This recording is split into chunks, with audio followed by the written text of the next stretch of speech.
So it has been well over a week now, and I have been using this as my main laptop. So it's been my travel laptop, really. I'm putting this in my backpack, I'm taking it here to the studio, I'm taking it back home, plugging it into my monitor, using it in my dock, and I've been testing it out. So this one now has had a spec bump. So we've got now the Core i5-7Y54. This is the highest spec version. There's another one, the 2017 model, that also has the Core M3-7Y30. So that turbo's up to 2.6 gigahertz, that one, and only has 4 gigabytes of RAM. So this has 8 gigabytes of RAM, and the maximum turbo is 3.2 gigahertz, which is really quite impressive considering that this is fanless. There is no fan on this, there's no fan vents, so it is dead silent. You can see that's the maximum angle there that the hinge will recline.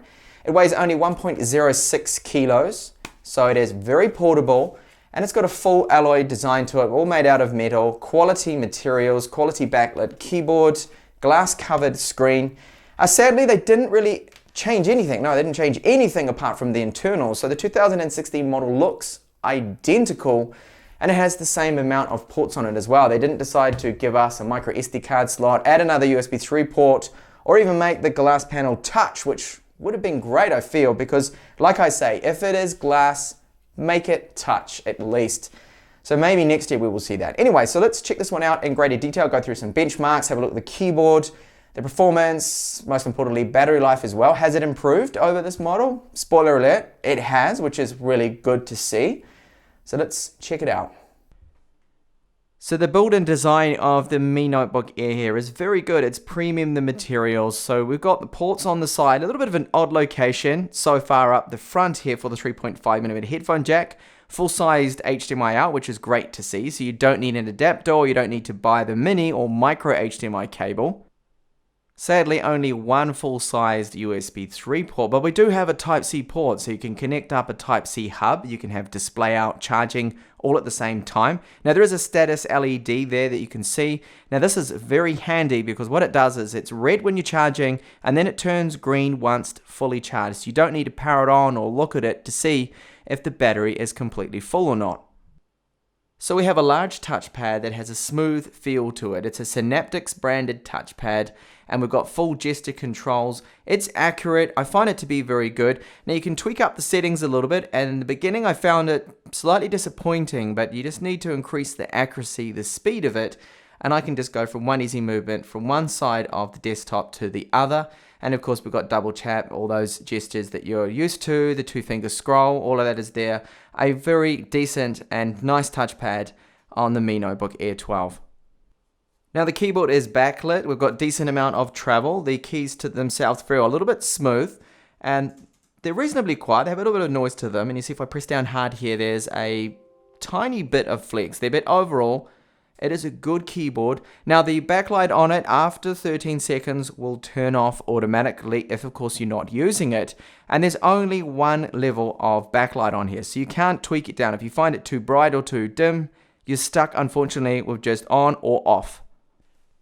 So one minor complaint here, that in my year of using the 2016 model, it hasn't really been an issue for me, but the location of the power button is just above the backspace key, where you would normally find the delete key. So some people might accidentally hit it, but it does have at least one positive, and that is the resistance of this button is a lot more firm than the rest of them. So these are quite easy to tap, of course, but when you push the power one, that if you use your typical typing pressure, you shouldn't end up triggering it and turning the laptop off or into sleep mode.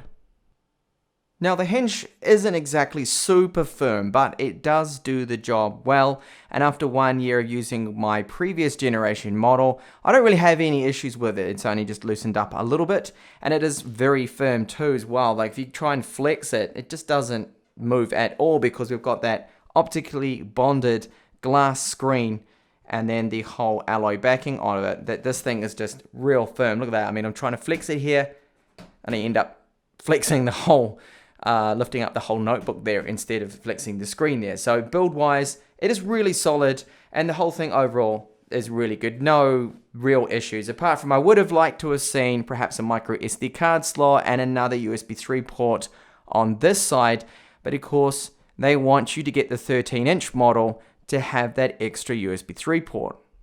So the screen has a measured maximum output of 418 lux, which is quite good. And the fact that it is fully laminated means that you are going to see some reflections and things. So if you're in bright environments, that can be a little bit annoying. The matte ones, of course, are a lot better. You don't have the problem because they're anti-glare screens.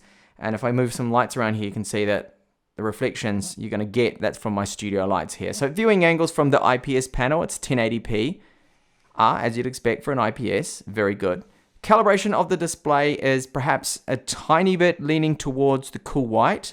We have deep blacks. I do have some IPS bleed or glow around the edge. You can see about there. That's about the only place I have it. Now this is going to vary from panel to panel, and I think a lot of that is really down to the manufacturing process of having the fully laminated, so the glass is pressing up right on top of the IPS screen, and it just really depends. If there's a little bit of pressure around these edges, then you will end up seeing it. Now the glass that they have used over the top of this, apparently, but I cannot confirm this, is a scratch resistant glass. I think it is from cornering, or it could even be Dragon Tail, but I've got no issues with my 2016 model. After 1 year's use, there are no scratches, and really a great screen overall. Good colors, deep blacks. And this is the lowest brightest setting. So this is 0%, which is very dim, great for nighttime late use. And if you have the screen set to this setting, then you could probably even push almost 9 or 10 hours out of this laptop. Now you're seeing some flicker here. Now this pulse width modulation flicker is only happening on camera. I cannot see it to the naked eye here. No. 25% you still see it on camera. 50% just a little. 75 it's gone. Well, maybe a tiny bit, and that is 100% at the full 400 and almost 20 lux brightness. Now, one thing to note here, that Windows 10, the install that it will come with, because it is a Chinese laptop, will be completely in Chinese. You cannot, it seems, install English or other languages. You've got two options, and option number one is what I did here. I upgraded to Windows 10 Pro, then installed English, and that's completely working, no problems. Or do a new install of Windows 10. Just make sure it's Windows 10 Home, and that way it will activate. Now, if you do have problems activating it, then just go through the troubleshooting menu, and it will then set it up as a Windows 10 Home digital license activation. So at the time of this review, this is the highest specs you can get in the Mi Notebook 12.5-inch version of it. So it's got 8 gigabytes of RAM, which is double other models, which only have 4. And the RAM is running in dual channel, and it is running at 1866 megahertz there. So that is good. And they've dedicated just a tiny little bit there to the GPU, but hardly anything, only 120 megabytes or so. So the maximum turbo of this processor is 3.2 gigahertz. So we'll have a look and see what kind of performance you can get out of it. And actually quite good, but just for short bursts. So it's a very fast CPU for a fanless CPU, that is. We can get up to 3,814, which is in fact faster than the Mi Notebook Air 13 2017 model I have with the i5-7200. Now why it's faster is because of the turbo. So the turbo is slightly higher at 3.2 gigahertz, but it cannot hold it for too long. So for this short benchmark, it's perfectly fine, and that's why it gives us these really good scores here. Now the multi-core score is a little bit lower than the 13-inch model with the Core i5-7200U, but still a really good score there. OpenCL score, so this is using the GPU, another decent score for this type of chipset. And here are the pass mark scores here. So use these as a reference to compare to your own system if you wanted to find out just how much faster it is or slower it is even. So just run that benchmark yourself and go through there. So the CPU mark score there, scraping almost 4,200. Now the wireless, it's the Intel dual band wireless AC 8260 chipset, which is really good chipset. I mean, it's very fast. It's got a nice antenna setup there, so 2x2.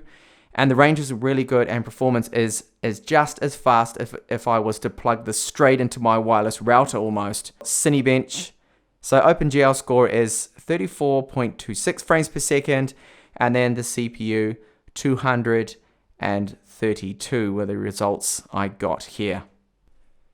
So these are the SSD speeds. So it's a SATA 3 drive. It's a Samsung one, 256 gigabytes. Unfortunately, not an NVMe drive, which would be, of course, a lot faster than this. So this has been capped, limited at SATA 3 speeds. If you do want faster, then I highly recommend going for something like the Samsung 960 EVO or a 960 Pro in there, which will run probably about 3 or 4 times faster than these speeds you can get here. But for a SATA 3 SSD, these speeds are very good.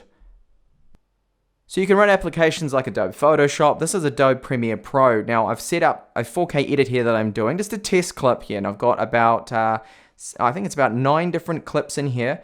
And it's a little slow. The timeline definitely a lot slower than say a Core i5-7200 on the other model I looked at. So if you move ahead, it takes a little while to really show you anything. And if I push the playback button here, it's quite choppy, as you can see. So we'll have a look at a test encode here. So I'm going to encode this with the YouTube 4K preset, the same that I did on the 13-inch model with the i5-7200. Now that took 6 minutes and 52 seconds to encode exactly 1 minute, well, more or less 1 minute of 4K clip here. So I'm going to code this now. We'll have a look at how long it takes. So you see here that with the encode going in the background still, I'm checking out Intel XTU. Now it's telling me that it turboed up there to 2.5 gigahertz, but because of the power limitations, remember it's only set to 7 watts for the turbo boost power max, and the short boost max is 15 watts. It hits that limit very quick there with those higher 3.2 maximum gigahertz clock that it can do. So you can see here that then it's just holding the whole time around 1.55 to 1.59 gigahertz during that encode there, which is going on. Now it looks like it's going to take around 12 to 13 minutes, so that is a lot slower than the Core i5-7200U that I tested in a 13-inch model. Do remember that that one is actively cooled, that has a fan in it, and this of course doesn't. So for heavy tasks like video encoding 4K, this really isn't the CPU for it. So streaming in 4K, you can see there are 0 dropped frames here. The buffer health is very good, even though where I am at the moment is situated quite a bit of a way away from my wireless router, but the wireless signal still shows full strength here, which is good to see. Now things like the VP9 codecs, H.265 can all be played natively with the Kaby Lake. So it's got no problems, no issues with that sort of performance. It's very quick and snappy, this system, for everything, installing apps, loading apps. It's just really heavy tasks that it struggles with, like video encoding or high-end gaming is what this system is not good for. So what about battery life? On the 2016 model, I get around 5.5 hours. Now at the moment, you're looking here at my full run time of about 5.5 hours in estimate, but I've been doing some very demanding things like encoding video. I've got the screen brightness set to 75% at the moment, and what I can get out of this is actually a lot better than the 2016 model. I'm able to get around 7 to 7.5 hours, which isn't wonderful, but it's still just a lot better. I'm able to squeeze about an hour to an hour and a half more than the previous model. Now that's at around 40% brightness, web use. You could even probably get around 8 hours if you were really looking after the battery, you had all the power saving features enabled. You can squeeze just so much more out of this model here, the 2017 one. And I'm not really too sure why, because it's got the same exact battery capacity, which is 37 watt hours. It just seems that maybe BIOS updates, tweaks, or the newer, more efficient Kaby Lake is the reason why we're getting such better performance, well, the extra hour or so in battery. So the Mi Notebook has these 2 downward firing speakers. The 13.3-inch version is exactly the same, and they are AKG tuned speakers. I don't particularly like the location of them, because if you do happen to use this laptop on your lap, you will muffle and block those speakers. Now the quality of these speakers is really quite good. It does come with some Dolby Audio software, which allows you just to tweak and go through various different presets. As you can see here, there's the dynamic mode, which automatically adjusts the output of those speakers. You've got movie mode, music, and all it does is just tweak the treble, the mids, and the bass, so it just sounds a little bit better. Anyway, let's have a listen to a sample clip.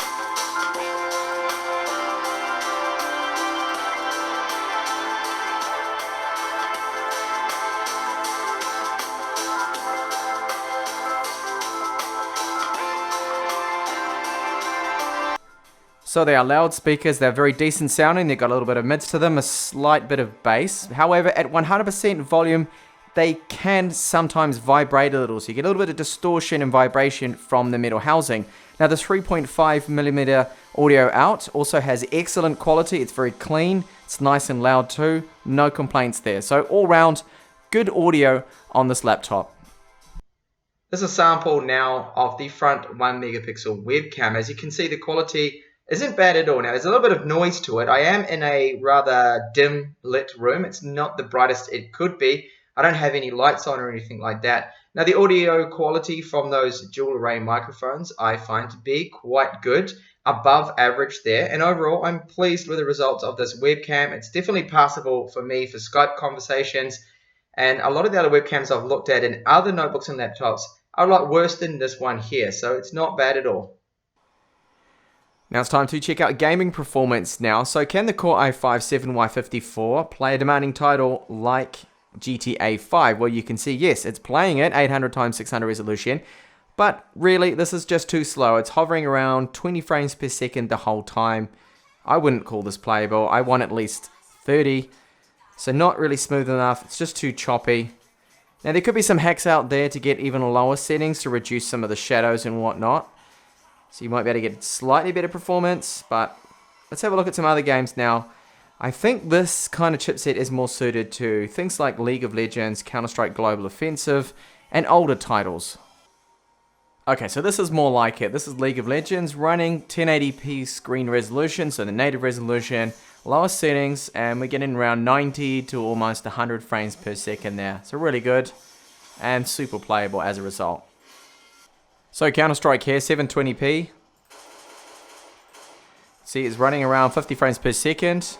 It is on the lower settings, but this is very playable. Really nice and smooth. And you're going to see a lot of that. Me dying. And very poor aim as well. But that's not the point, it's just to see if it's going to run it or not, which it will perfectly fine. So at least we can play this game here. I still missed. Anyway, that's enough of my poor gameplay. Let's have a look now at the thermals. Oh, I managed to get one kill there. So it hasn't gone over 88 degrees, and that is after 2 hours and 51 minutes with a bit of gaming there. And I've also tested that out previous times as well, since I've been testing this laptop for a while. And this is another one which is also the same, 88 degrees, and that was after 23 hours, and I was benchmarking, I was gaming, I was doing all sorts of things. So the internal temperatures, 88 degrees is maybe a little bit high, but it's not triggering any thermal throttling, so it is perfectly fine for a passively cooled laptop. However, external temps on the other hand, it does get quite warm just along the top here. 40 degrees, 41, which is getting a little toasty there on the top, but nothing near the 50 degrees I managed to get from the Mi Notebook Air 13 with the i5-7-2000U. Palm rest, that's a lot cooler there, around 33. So really it's just above the keyboard that gets quite hot, and of course being fanless, it's completely silent. So I'm trying to boot up now Linux, and this will happen, secure boot failure, and the reason behind this is that you need to set up a password first in the BIOS, then you can disable secure boot, and yes, it will run Linux. The trackpad works, most things seem to be all working on there, but I have not installed it to the SSD, so I don't know whether that will work or not. So this notebook, like the 2016 model, comes highly recommended from me. I mean, the build quality is excellent. This is top notch. It is premium. It has a very nice 1080p panel on there. The performance is great. It does really feel like a Core i5 in and around Windows, installing applications, loading up applications. Of course, it can't hold that boost, the 3.2 gigahertz, for too long, but in the time that it will boost up there, that's when you get the benefit of it. So it makes it feel a lot faster than the 7Y30. But if you do something like video encoding, or you're doing gaming or something, then you don't really get that benefit of that faster turbo, because it will, because of power limits, because of thermals, it will end up clocking itself down to stop any issues there. So it's not going to get too hot, so it's not going to end up using too much power there. Now, one of the best improvements from this version here is the battery life, which surprised me. I really thought that, okay, we've gone from the Sky Lake to the KB Lake in the 2017 model. So is the battery life really going to be that much better? But it turned out to be about an hour's more that I can squeeze out of this. Now, I don't know whether that's because of the higher clocks, and it just means it's a little bit more efficient.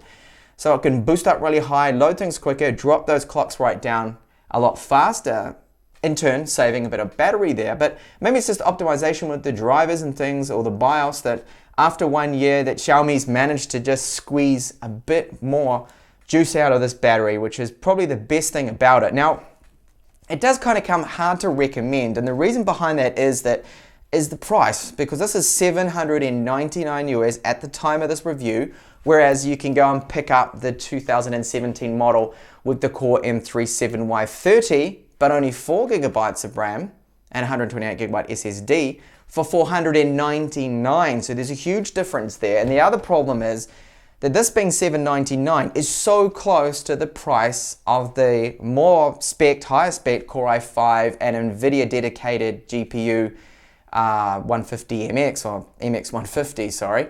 That one is so much faster, and that is priced around $849. So you spend about 50 US more and you have a lot more power, which is probably the way to go if you must have 8 gigabytes of RAM. You also get the faster SSD. This has SATA 3, but my 2017 13-inch model has the NVMe drive, which is 256 gigabytes, but so much faster compared to the SATA 3 because it does not have those limits there.